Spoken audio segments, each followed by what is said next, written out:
Sometimes football matches boil down to just one moment of brilliance, and that's exactly what happened this afternoon when Jimmy Dunne's spectacular 92nd minute volley completed Queen's Park Rangers' 2-1 comeback against Birmingham City, having been 1-0 down at 63 minutes. Having spent parts of this match back in the bottom three, this win has sent QPR up to 18th and 4 points clear of the relegation zone. So, as usual, let's break down this fantastic result, and if you enjoyed the video, don't forget to like and subscribe to the channel. The stakes couldn't have been higher coming into this match. 20th versus 21st and 1 point separating the two sides, meaning a win for either would see one potentially pull away from that relegation zone scrap, and one could potentially fall back into the bottom three should results go against them. Birmingham, winless in 6 since Tony Mowbray's unfortunate forced absence, played their final gambit last week, calling upon former Blues manager Gary Rowett on an interim basis until the end of the season. Though with a number of players away on international duty over the past couple of weeks, he has not had that much time to get his ideas across to Forever R's inductees Tyler Roberts, Andre Dazelle, Dion Sanderson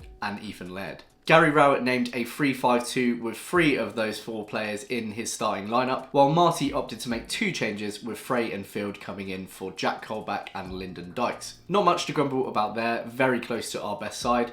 I was hoping to see Armstrong come in for a start, though he did have his leg strapped up before the match after scoring in Republic of Ireland under-21's 7-0 win against San Marino this time last week. Now the match started with a much higher tempo than I expected from a Rowett-led Birmingham side, and there were efforts from both sides. For the first 10 minutes though, those efforts came from Birmingham. Bacuna, a constantly free and threatening presence in the middle, had his early shot blocked, and Tyler Roberts' first effort went joyously over the bar. We were very open at the back when they did attack and not exactly touch tight when the play came down the wing, so although the efforts weren't close, they did have me nervous. Thankfully, QPR's efforts were much closer. On 11 minutes, Chair's header, yes I said header, forced a ruddy good save. 3 minutes later, Lucas Anderson painfully hit the crossbar after a delicious back post ball from Kenneth Powell, and unfortunately this was probably Anderson's best contribution of the first half, because a player I'd hoped that would have come back rested and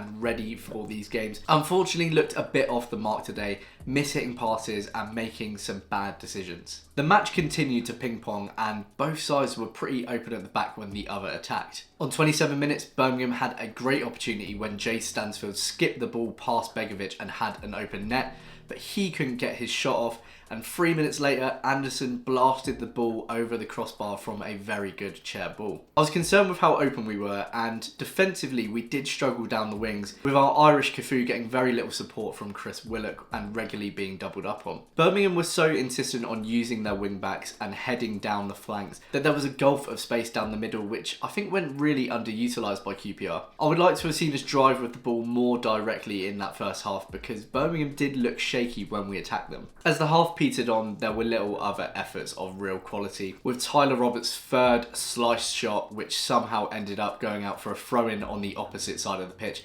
perhaps best summing up the real lack of goal-scoring talent on display. I have to also say that Michael Frey, who I think has put in some real shifts at home and had flack for it in the past, did unfortunately look really off the mark today. Again, he was another player that I was hoping that after the international break he would come up to speed a little bit more.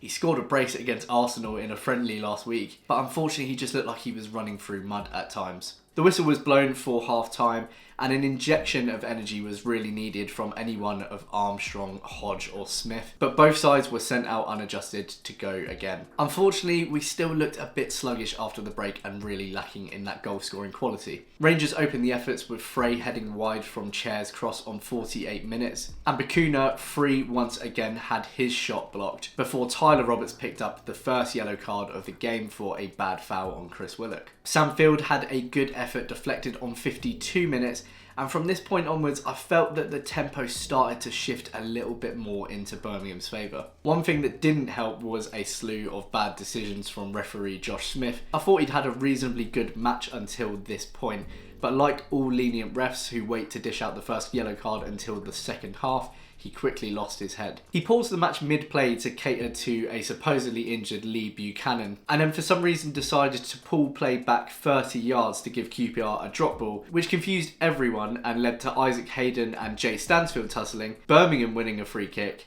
Isaac Hayden going into the book and going down injured in the process. Songho and Stansfield would have two dangerous efforts in the resulting free kick. Still desperately in need of that extra energy, Marty made a double substitution on 60 minutes, with Armstrong coming on for Frey and Jack Colback coming on for the injured Isaac Hayden. An hour in, to me, you could really see why both teams were in the position in the league table that they're in. On 61 minutes, Elias Chair missed a golden opportunity to open the scoring, uncharacteristically blasting high and wide over the bar, and then just 1 minute later, we were 1-0 down. Ethan Laird was allowed too much time on the wing and was able to stroll into our box, putting a ball on a plate for Bakuna, who still was not being marked, and he wrapped the ball into the top right corner. We just hadn't taken our chances and we'd been punished for it, but thankfully neither player nor supporter let their heads drop, with the sold out home crowd geeing up their players to go again. And it worked, because 2 minutes later we were level once again. Jimmy Dunne nodded Anderson's free kick ball down into the path of Sam Field, who chested the ball to Steve Cook. His half volley just couldn't find its way through the Birmingham defence, but it was second time lucky, with the ball boomeranging back to Steve Cook's feet for another volley, this time nestling in the back of the net after taking a helpful deflection which put it out of the reach of Ruddy. If it stands as his goal, it was Steve Cook's first for QPR, and it made it 1-1 with half an hour to go. With the match level once again, both sides went about toiling away for the winner. But with 2 goals out of their system, it went back to being frantic, nervy and unnatural in front of goal. After Chair had missed that glorious chance to score 10 minutes earlier, it was now Willock's turn to blast high and wide over the bar. It was another brilliant chance from the centre of the box, and it was so frustrating when that one didn't go in. And I think Marty took that one pretty personally, because he subbed him off for Paul Smith on 76 minutes. Smith was that extra dose of energy that was much needed, though we didn't always utilise him as the obvious outlet, with both Anderson and Armstrong slowing the game down at times and not giving him the obvious ball. We kept chipping away though, and Birmingham started to slow down, with Bakuna and Stansfield both thankfully subbed off in the 85th minute. At 90 minutes, when the sign was held up with 6 minutes added time, I really wasn't sure that I could see a QPR winner coming here. In fact, on 91 minutes, I was fairly certain that we were going to see a Birmingham winner, with their free kick taking so long to take that they were able to make a substitution during that time. But the ball wasn't wrapped into one of the top corners like I imagined. It was placed below the ball, and it was thankfully collected by Begovic. And absolutely nothing could prepare me for what was going to happen just 1 minute later. Begovic pumped the ball long, none of this playing out the back rubbish anymore, and Jimmy Dunne, gambling with a run high up the pitch, won the ball. Sanderson, always a Ranger, tried to clear the ball but put it straight back into the path of Jimmy Dunne, who chested that bouncing ball down to his left foot and volleyed it top bins into the left-hand corner. Excuse my language, but what the fuck? The absolute cheek of it. It blew the roof off of Loftus Road in a way that I haven't seen in so long. The celebrations were amazing. It was like a promotion winning goal. To score that in the 92nd minute against a relegation contender, the sheer audacity from Jimmy Dunne. And we delightfully ran the clock down afterwards, with Armstrong, Chair, Anderson and Lakesh expertly keeping the ball in the corner. The referee was insistent on adding that time back on for some reason, but on 98 minutes the full-time whistle was blown and QPR had risen to 18th place and 4 points clear of the drop.